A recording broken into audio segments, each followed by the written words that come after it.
Hello guys, in this video I am going to show you how to add the trip to the Ethiopian Airline application. But first I just want to mention, don't forget to subscribe to my channel because at 10,000 subscribers I am going to show you my whole YouTube revenue statistics and growth strategy, how to make money online. So let's jump into it. First of all, open the application on your phone. After that you should tap on the My Trips button down below, which is the third option.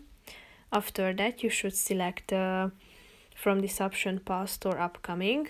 Then you should tap on either the book now button if you would like to book a trip if it is an upcoming trip. So here you should select the departure point, your destination, then select the departure date and click on search flight and select a trip. After that you will be able to